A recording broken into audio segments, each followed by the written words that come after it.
Okay, there's a little bit of a technical problem. The iPad stopped recording because we ran out of space. So this is going to be part 2 of the alcoholism lesson. I'll label them in Dropbox, part 1, and then this will be part 2. So I'm just going to pick it up where part 1 left off. So you can go back to here. So the next disease we want to talk about is gout. And gout isn't a life-threatening disease, it's a life-altering disease. Or condition, I should say. It just is incredibly painful. It has to do with the uric acid in your toes and your foot, and basically it makes it so every step you take hurts. And it can obviously affect exercise, anything that involves being on your feet, and that can come from long-term alcoholism. High blood pressure. We talked about cardiovascular disease already.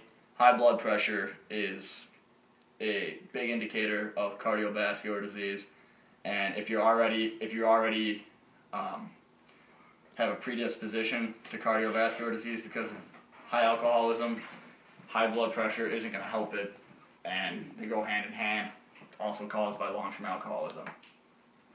Infectious diseases. So you're out heavily drinking, and basically infectious diseases, what they mean by that is STDs and HIV.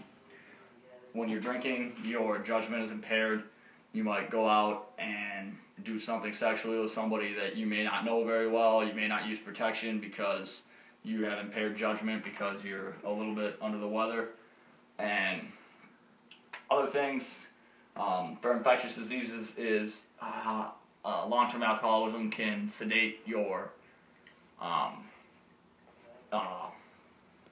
disease-fighting system in your body. I can't think of what it's called right now. Your immune system, it'll sedate your immune system and leave you more prone to getting infectious diseases. So now I'm just going to skip ahead really quick, skip past this stuff, and we're going to get to the quiz. Obviously, if it was the actual lesson, I would finish the slideshow. So I'm not sure how well we're going to do on the quiz because we didn't finish the slideshow. But here's the quiz.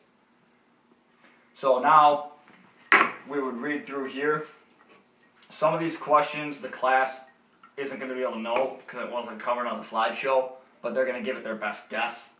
And this quiz is kind of why I said I wanted it intended for more high school level classes. So, what's the French paradox? Anybody? A. A? Yep. Correct answer is A. And it'll go down right here into an explanation of the correct answer. So if it was one of those questions that the class didn't know, you'd be able to go through the answer. And I'm just going to quick go through a few questions here. Long-term heavy alcohol consumption can cause, so this is right from the slideshow. D. Yep. Again, explanation. What is dyssophia? Dipsophia. Dipsophia. C. Again, not from the slideshow. Fear of alcohol. Yep, it's good. Educated guesses right there. It'll go into a explanation of why that is. Symptoms of alcohol poisoning can include coughing blood. True or false? True. True. I'm with Darby. Yep, true. It's important to know about alcohol poisoning in case you find yourself in a situation where somebody might be succumbing to it. And we're just going to get this one wrong. So what are symptoms of alcoholism? It's all of the above. So I'm just going to pick this one.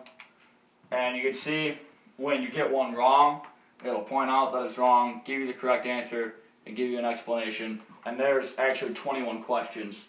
So this quiz would easily take up the rest of the class and possibly into the next class period and really help the students to accomplish the goal. So there's that lesson.